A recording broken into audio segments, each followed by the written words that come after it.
Hello, everyone. Okay, so since this is a live recording of the series, first little bit of housekeeping rules. Not rules, just housekeeping stuff. Obviously, what you're watching is pre-recorded, so don't worry. This is me going through, the boss room and the Remind DLC. So none of this is spoilers. You're not getting into story stuff. It's nothing to do with like that. So like all of this is just nothing but boss fights. There, like I said, no story spoilers. There's nothing like that. So it is purely just me fighting over and over again, and maybe you guys can see how difficult these bosses are. For anybody who wants a reference, I'm playing on normal and I am level 99. So normal, level 99, ultimate weapon. It's what you're looking at right now. So let's get into the episode and everything like that. I will be paying attention to chat. It will be very it'll be minor, because like part of a live show is, I mean, yeah, I can interact with chat, but also like it's me getting my thoughts out there. And I don't even have show notes for this, or I usually have notes of like, hey, these are the points that you want to hit. I think I know what I want to say enough in this, because I'm such a big fan of Kingdom Hearts that I don't need them. And then again, I may ramble still, although I will shout out. Thank you guys all for being here. Thank you for the bits. I appreciate it. All right, so Kingdom Hearts 3 in a whole. So I thought about this, and like after a little bit I thought about it, and I not decided or figured out what's the right word. I think that Kingdom Hearts 3 would have been better either one of two ways. Either split into two separate games, which granted I know we don't need as the Kingdom Hearts fan base. I know what players like us, we don't really need that, and I fully understand that. Or they extend the game by 20 hours, which is a whole hell of a lot to ask for a studio. And here's the reason why. So for anybody who's played through Kingdom Hearts 3, and I'm talking all the way through, oh, it just fucking died. Man, I'm getting my ass handed to me.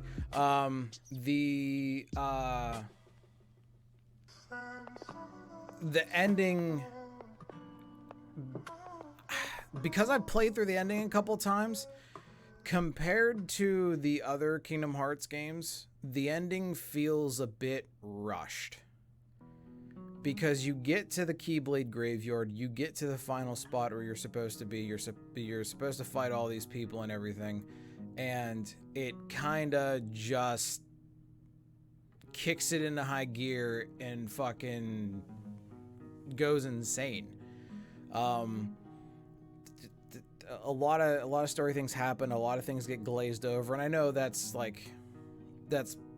partially Kingdom Hearts stuff, and I get that, and I understand that is like, oh, the Kingdom Hearts is all full of mystery and stuff, and you got to read between the lines, and you're not going to understand everything, and people can give the conversation of like, oh, it's convoluted as hell.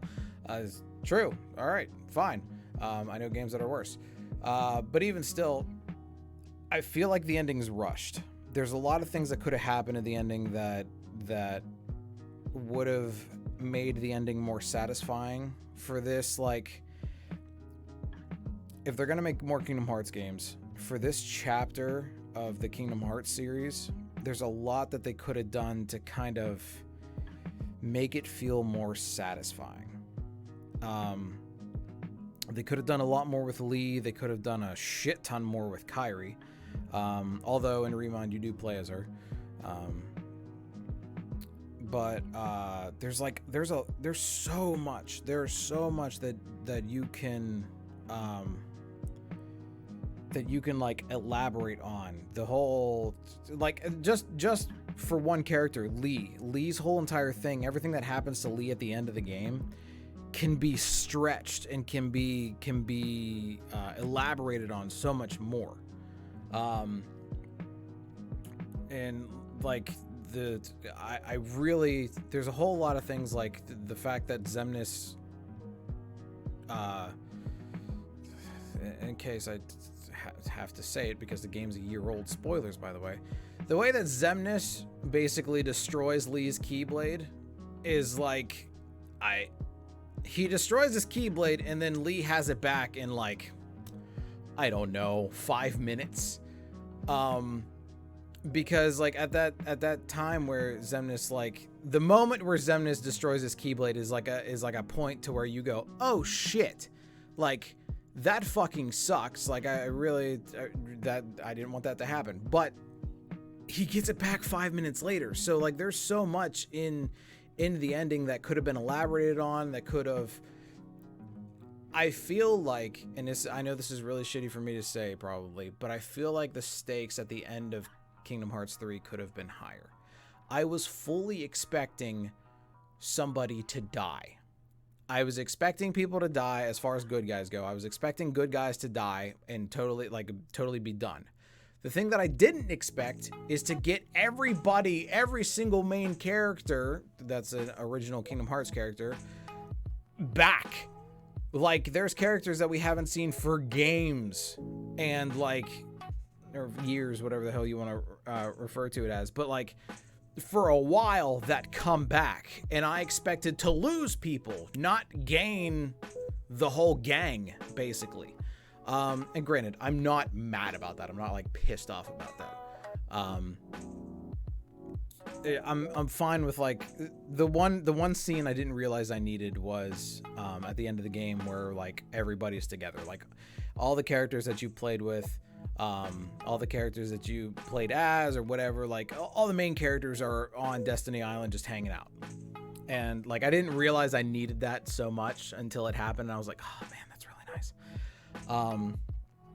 But I feel like the ending could have been more. And the whole Kyrie thing just still irks me. Although Remind tries to, I don't know if it tries to fix that or what.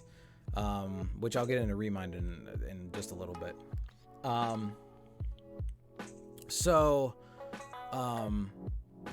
Just playing Kingdom Hearts 3, in general, as far as gameplay goes, it's probably second on my favorites. Because it's very close to, it's a very in between of 1 and 2, and I still think 2 is my favorite by far. Strictly because of the, if anybody's ever played the Kingdom Hearts series, Kingdom Hearts 1 and 2 or whatever, Kingdom Hearts 2 introduced something called reaction commands, which reaction commands I absolutely loved as a player, because they if you had the reaction time to grab them, you grab them and it's something that happened. It was like it gave you a leg up in battle or something like that. Something cool happened, and I wish they kept that. Now you have these, now like the triangle button, which was or the top face button, if you want to go there to be not console specific, used to be for reaction commands and like interact and everything, and now it's like all forms and stuff, like this drive form. That was another thing too. Kingdom Hearts 2 had amazing drive forms that you could activate. Like, you had a drive gauge instead of this focus gauge that you see at the bottom right of the gameplay. But like, you had all of this and you kind of got rid of it. And I understand the argument could be made, well, they have the new Keyblade forms. I would much rather fight with a Keyblade than arrow guns or a literal rocket launcher or a drill or a staff or ice skates. I would much rather fight with a Keyblade, because that is literally what this game is all about.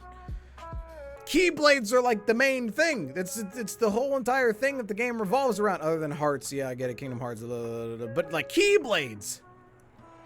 One of the, like, if not the biggest thing, the biggest, like, symbolism of this game, or not symbolism, but like the easiest thing to reference in this game is the Keyblades. Like, if you say somebody, like, if you tell somebody, hey, Kingdom Hearts, and hey, is that the game with the key swords, Keyblades? Yes, that's Kingdom Hearts. Yeah, that's it. And like, they throw all that away for these forms, and don't get me wrong, the forms are cool. Some of them are. Some of them honestly are a little. Do I want to say cheap? I don't know. The Mirage Staff, the one that you get for Rapunzel's world, you basically blink around and you create these after images of yourself, and these after images fire on whatever target that you're targeting right now. And it's like they can shoot from forever. It's a beam that goes from them to the target, and there's nothing with how close they have to be. It's just a beam that fires, and it does a decent bit of damage. And the whole entire thing is, if I remember correctly, the Mirage Staff is also really stupid good at healing. So if you want to, you can use the Mirage Staff through a large part of the game. That and the I forget what it's called. I think it's called the Nano Gear or something like that. The Keyblade that you get from the Big Hero 6 world, because it uses nanites. It has an awesome defense while you're attacking with it, but still, the Keyblade that I'm using right now in the gameplay, Ultima Weapon, it's just, you see me flying around and everything, and it is just insane of what it can do. It's cool, and it deserves the title of Ultima Weapon, and that's the thing that I like, is like the Ultima stuff is amazing. The final form in Kingdom Hearts 2 was just as powerful, if not maybe a little bit more. A little less AoE stuff, a little more focused on damage, but oh man, it was so good. I just wish that I want to use Keyblades at all times. And I know that may just be me, that might be me just like nitpicking or something like that. And I fully understand that. I fully get that, and I fully understand that. But it, like, whenever it comes down to it, I would much rather fight with a Keyblade the entire time. Because that's what all the fights are about. It's about the Keyblade. It's literally the end goal of the game is to get the X-Blade, Keyblade. It's a thing. But I just wish it was. I just wish that I got my forms back. I would love to use Valor form, Wisdom form, Master form, Final form again. Rage form isn't bad, and Final form isn't bad, but to be honest, the form that you go into for the Kingdom Key, the very first Keyblade that you get, it's not that you go into a form, you just like have extra combos and everything, and that is literally, through my first playthrough, all that I used, because I quickly found out that the other Keyblades that you have all these wild and crazy ass fucking like forms, and they do these crazy things, and like, yeah, they're cool in the moment, but I just want to use a Keyblade. And I know I'm nitpicking, and I get it, I understand. All of this nitpicking though doesn't mean I didn't enjoy the game. I very much enjoyed the game, and I very much liked it.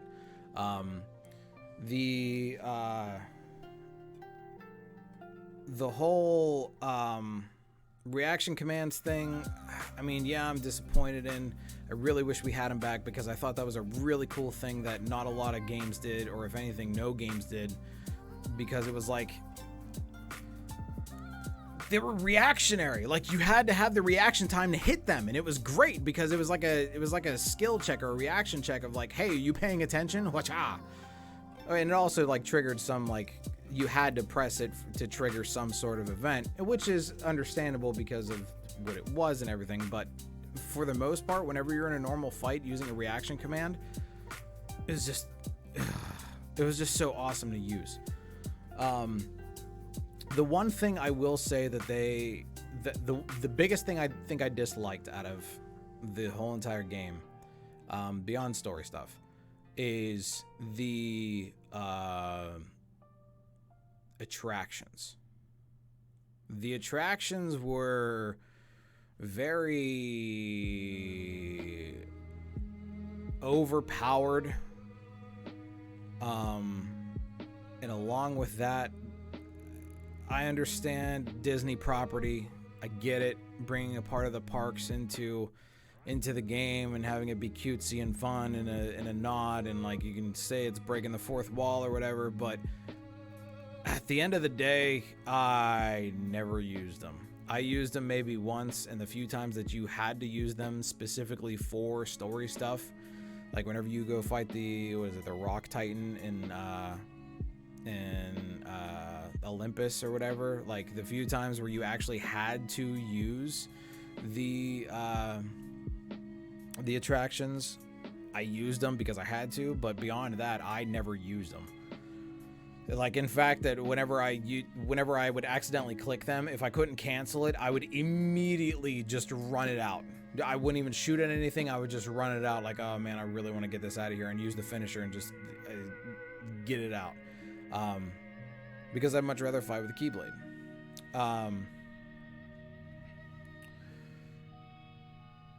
So, is there anything else before I go? I don't know. There's just a lot, and like I said before, if they extended the campaign maybe 20 minutes, 20 hours, or made it a separate game. I know a separate game would be too much, and I know 20 hours would be too much because of what it is. It's just, there's a lot that could have happened. And I understand that they put more mystery into it. Like, there's a lot more mystery. They put a whole bunch of questions in there we don't know the answers to, and Remind did even more of that, and like, oh, it's all weird and kooky and cool and everything, and Kingdom Hearts players know it already, and we're trying to get answers and everything, and still want answers, and there's still questions that we've had since the very beginning. I just feel that if they extended it just a bit to elaborate on some stuff to make it more satisfying, more fulfilling, it would have been nice.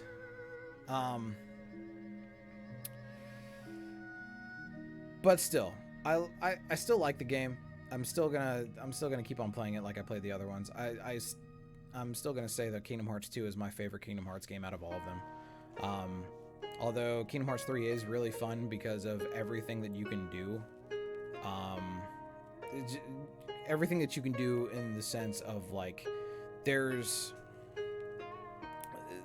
The battles that you have are a lot more epic. Like, you can just see in my fight here with Syax, like, I'm staying in the air a lot of the time, and air battles are a lot of fun. And if you're an anime fan, you know that a lot of anime battles take place in the air. So, like, air battles are a lot of fun, especially in a game where you're supposed to be fighting on the ground, and then, like, the final boss fights are in the air almost constantly. Not because that's how the fight is, but that's where the fight goes. Like, you start out on the ground, and then you get sent up in the air, and then you're fighting in the air forever. And it's like, it's really cool. I really like it. But I just feel like it needed a little bit more. Anyway, so let's get into Remind. So the DLC for Kingdom Hearts 3 is called Kingdom Hearts 3 Remind. As far as I know, it doesn't stand for anything. It doesn't mean anything. Usually, as far as I know, in Japanese media, if you see "re" on something, it's revision. So if you want to apply that to Remind, it's revision mind, which kind of doesn't make sense for what happens in the DLC. I'm going to get into mild spoiler. Actually, you know what? I'm going to get into spoilery stuff for Remind. So if you have not played it, or if you want to keep yourself spoiler free, then no offense, but please leave. I'm just giving you fair warning. So, Remind is the end of the game over again. And it also costs $30. It is not worth $30. And this is coming from a diehard Kingdom Hearts fan. It is not worth $30. Is it worth $20? I would say yes. Is it worth $30? Half the price of the game? Hell no. There is no way that it is.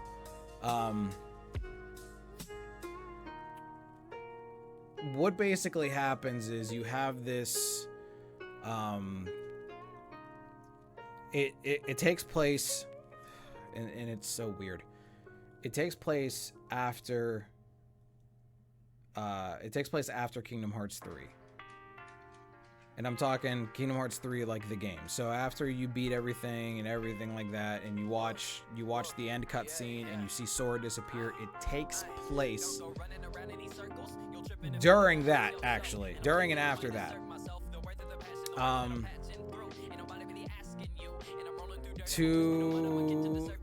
If I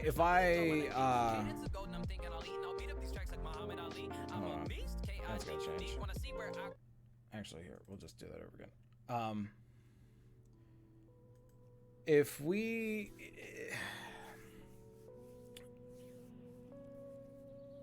If I'm thinking about this correctly, if I'm remembering this correctly, Remind takes place during the end of Kingdom Hearts 3 and also after.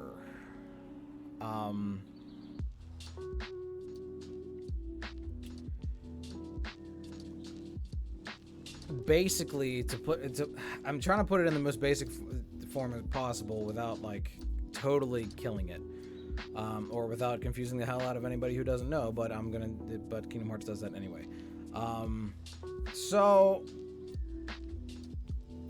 what happens is, one of the things that, if you play the end of Kingdom Hearts 3, you know everybody dies. Everybody dies in the end. Plain and simple. Everybody dies. Okay?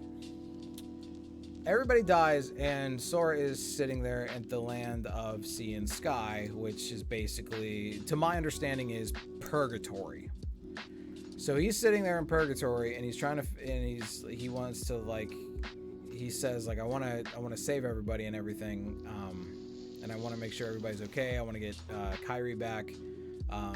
Well, that's the main thing, is like he wants to get Kairi back. So this kind of takes place after Kingdom Hearts 3. He wants to get Kairi back, and Cherith says, like, yeah, there's a way to do that, but you're going to literally evaporate and disappear from the world. And Sora's like, I don't give a shit. I'll do it. That's fine. I can do that, no problem. So what happens is Cherith's like, okay, you said it. And you have to play through the whole entire ending of Kingdom Hearts 3 over again. The whole entire ending, meaning through everybody dying, the time jump, the time reversal, and then through the real ending, whatever you want to, if you want to call it the real ending or the rest of the ending, to where you fight all the bosses over again. So in these boss fights, you can play as either Riku or Sora. You can play as either Aqua or Sora. You can play as Roxas or Sora. You can, like, it gives you the chance to play as Sora or another character. If you want to just have fun with it, I say, yeah, play the other characters just to see how it is. If you want to really get through it and your character, your Sora is level 99, the battles that would probably take you a few minutes would probably take you seconds now. It's ridiculous. If you have the Ultima weapon, and if you have a level 99 character slot, like for Sora, it's stupid easy. It's absurdly easy. To where I think, if I remember correctly, I killed Luke's sword in like, I'd go as far as to say like 10 seconds maybe. It was a little bit ridiculous. So you get through all of that, and then you discover, like, because Sora goes back, Sora does exactly what Xehanort did, and does the go back in time thing. And what he does is he jumps from each of the main characters, like all of our heroes, all of our warriors of light, each of their hearts and everything, and helps them win battles and everything. And you see some of the stuff that's going on behind the scenes that you didn't know happened in the first place. Like, he talks to Roxas before even Roxas arrives during the fight. It's a whole entire thing. Like, it's actually really cool. It kind of gives perspective and gives you like, oh, so this is why this happened, or so this is how this happened. It's really cool. Like, I don't mind it. And then eventually it gets to the last part to where essentially there's two different Soras at the same time period. It's weird, but Xehanort does it all the time, so it's whatever. The last boss fight for Remind, other than these boss fights, is you fighting Xehanort in his armored form, which you can either play as Sora or Kairi. Kairi's awesome. The fact that they did not put like you to be able to play as any of the other characters sucks. The fact that they didn't let you play as Kairi and they had this made up for her is almost criminal, because she is such a good character to play as. She is so powerful. Like, not obviously not as powerful as like level 99 Sora, but like her moves and everything are really, really good. Instead of like the dodges or the dashes that Sora has, she has like, if I remember correctly, she has like a blink ability to where she blinks all around and everything. It just whoops. It's just, it feels criminal that they didn't put this in the game to begin with. And I feel like it's kind of like hey, we had this thing planned for Kairi. Sorry it wasn't in the OG game. Which also Remind kind of feels like it's also like a director's cut, maybe, because there's a lot of things in Remind that I'm like, you probably meant to put this in the game, but either one, didn't have time, or didn't have the room as far as memory goes and as far as like, you know, space for games go. Like, one of the things that I immediately thought of whenever I was playing it was you could have easily put in playing as all of the characters that, I mean, you can in Remind. Like, we're talking Riku, Aqua, Roxas, and Kairi. Riku we've played as before in 3D, and as I think it would just be a translation of how he moves and how he works. Same thing for Aqua and Roxas. However, Roxas is very different from Kingdom Hearts 2 Roxas. Roxas is extremely different from Kingdom Hearts 2 Roxas. Aqua is cut and dry Aqua. But like, I feel like it was one of those things to where we didn't have time, so we're putting it in here. Everything about Remind, and if you want to play Remind without doing these extra boss fights, because technically these extra boss fights are part of the story, and I'll get to that in a second. If you want to just go Remind and then end as soon as everything else ends, it's not worth the $30. I mean, yeah, you get a little extra story stuff and everything, and that's fine.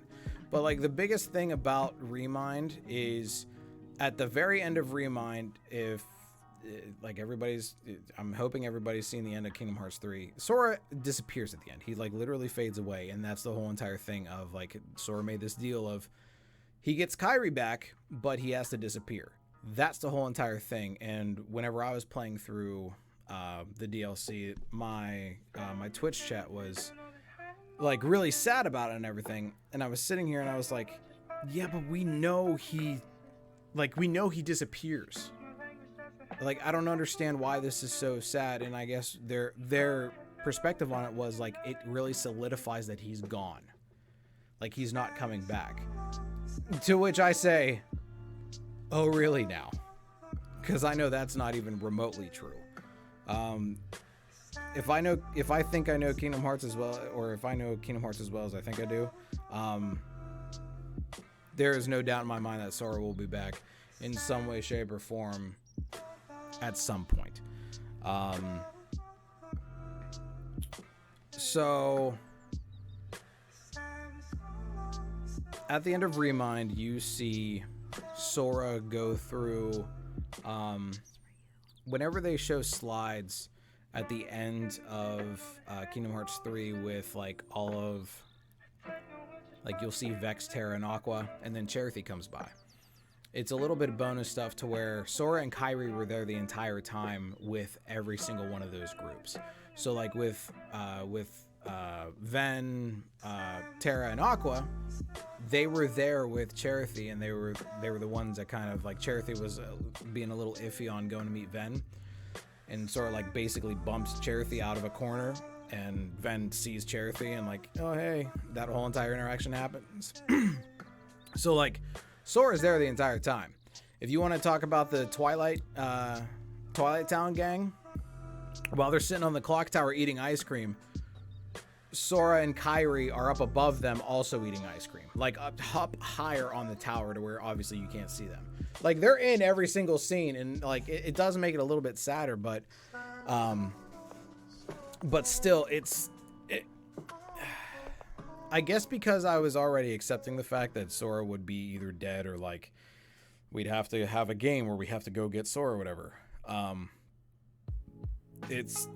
I was fine with it. It didn't hit me as hard as maybe it hit other people, to where it's like it's a confirmation thing now. But afterwards, so after you see Sora disappear and everything, you get a small little cutscene to where I do believe it shows something, and then I think it shows a 1 year later. So we're talking a year later, and you're following Riku, and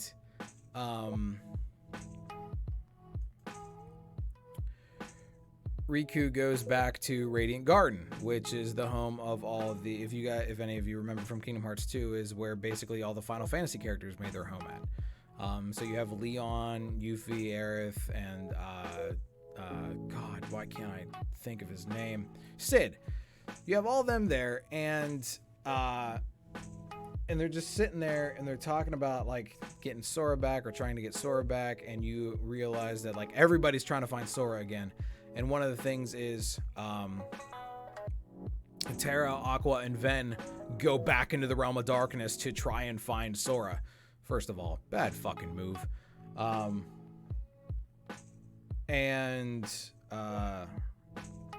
Like, I guess Kairi has been asleep for months because they're trying to look into her heart or anything and see if there's any sign of Sora, see if like there's any indication of where he has been or where he's at.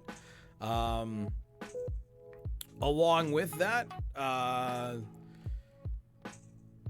Sid does something to the Radiant Garden computer, and apparently Ansem's computer in Radiant Garden has data on all of the members, all of the true members of the Organization 13, which you see me fighting right now, which is this whole entire thing. So I am playing as a data form of Sora, equivalent to the last time they saw him. So what they did was they just recreated Sora into data the last time they saw him, which is why you're like level 99. And once you get to this point, you can't level up. So like if you're going to play the Remind DLC, and if you're going for this boss fight stuff, and if you want to be level 99, you better reach level 99 before you start Remind, or else you can't level up anymore. You have to fight all these guys at the level you were at. Let me tell you something. Whenever I first fought these guys, I was level 56, 57. And I think it was Replica Riku, which I have already beaten at this time.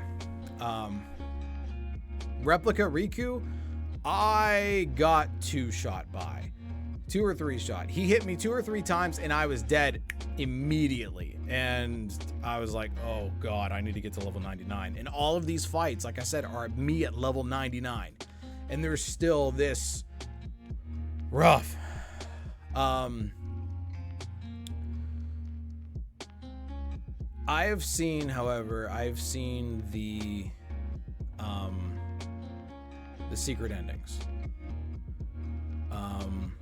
And one of the, like, I've seen the secret ending and I've seen the secret boss. For those of you who don't know, and spoiler alert if you need it, the secret boss is Yozora. Yozora, for anybody who needs a refresher, is the character who was in the Toy Story world who was fighting all the robots and everything.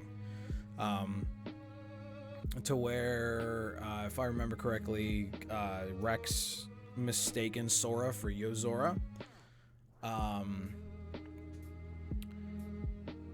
You fight Yozora, and it's a whole entire thing that Yozora is connected in some way, shape, or form.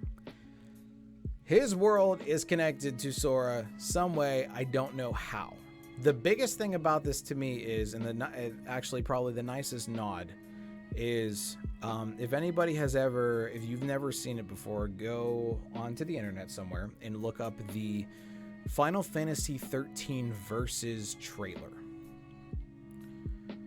There's a trailer for what was going to be called Final Fantasy Versus 13. For Final Fantasy 13, there was this grand idea that apparently they had where they were going to make 3 separate games, all called Final Fantasy 13, except with a different subtitle. If I'm remembering this correctly, if I'm remembering this wrong, I'm sorry.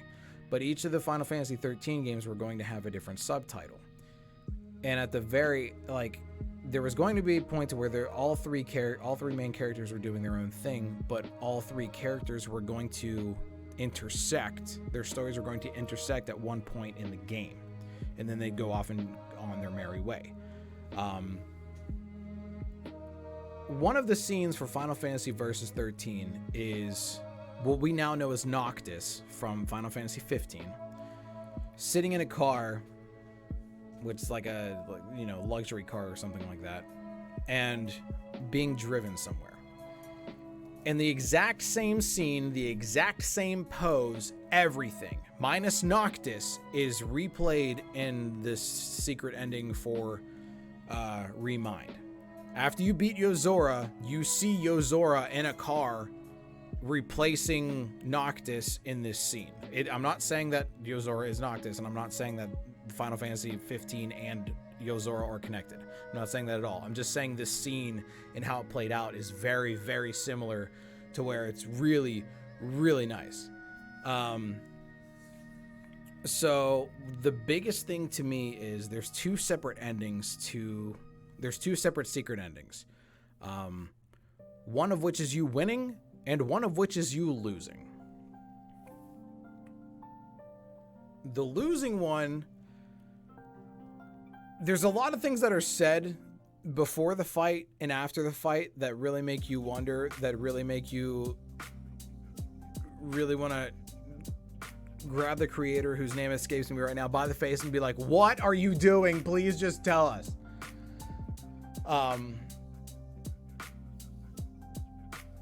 But somehow, some way, Yozora is supposed to be a big part of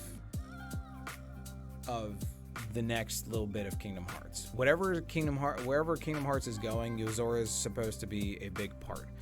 And the one thing that remains true in each of the endings, whether you win or lose, is Yozora says that he has to save Sora. Yozora says, I'll just call him Yo because that's going to be easier. Yo says that somebody told him that he has to save Sora. So regardless, he's going to be a big part of the next Kingdom Hearts game if it's going to be, or not game, but like next chapter if it's going to be rescuing Sora to any capacity. The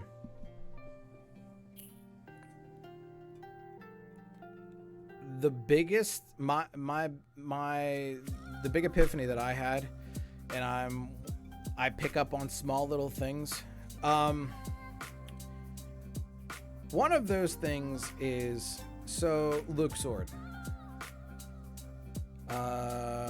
Luke Sword is the guy, in case you don't know, he is the organization member who uses cards. He uses gambling and cards and everything like that, and it's a major pain in the ass because he makes you play this game every single time you fight him. I know that voice because each of the organization members has a very distinct voice. In the car ride that Yo is in, whenever you beat Yo, whenever you win against Yo while you're playing as Sora, Yo wakes up in his car ride, and you see a glimpse of the front seat, and somebody in the front seat talks to him. The person in the front seat talking to him is the same exact voice actor as Luke Sword, aka Luke Sword's true form, real body type thing. If you know Kingdom Hearts, you know what I'm getting at. The real questionable thing for me is, why is Luke Sword there and not... I'm just trying to... There's a lot of mysteries, and I'm not going to figure it out until it gets to that point. But I don't know. There's just been... It's a lot. It's a lot to take in, and I really just want them to keep cranking out games. If they can keep cranking out Kingdom Hearts games like they crank out Final Fantasy games, I'm going to be perfectly fine. But closing statements, closing arguments. I'm still happy with Kingdom Hearts 3. Yeah, there was a few things that disappointed me. Is it enough for me to not rant and rave about it? Like, I'm still going to tell every single person that I meet, you need to play Kingdom Hearts. And I know only half of them will listen to me. But like, even still, like, is Kingdom Hearts 3, do I think Kingdom Hearts 3 is so bad that I won't recommend it to anybody? No, of course not. It's still really good. Not only that, but I mean, big fan of the series. And if anybody knows me, you guys kind of know that Kingdom Hearts in a way saved my life. So like, I'm all about this series. Do I wish they did it more like Kingdom Hearts 2? Yeah, but it's whatever. However, just to reiterate again, as of right now, Kingdom Hearts, the DLC Remind, it is not worth it. Remind is $30. For what they give you, it is not worth it. They give you basically a replay of the final boss fights, plus a few more, and a little bit more closure, along with story shit that you can look up, or like very end, secret end cutscene stuff that you can look up on YouTube, and these boss fights. If you're one of those people that loves boss fights in Kingdom Hearts, like I kind of do, then yeah, you're gonna want to buy this. But still, $30 is a bit steep, especially because it's half the price of the game, and it doesn't even remotely have half, even a quarter of the content of the real game. That's the biggest point. Everything else is fine. Everything, I loved it. If it was $20, I probably wouldn't bitch about the price, but like the fact that it's $30 is a bit much to me. So, that is going to be it for me, everybody. That is the Gray Area Live.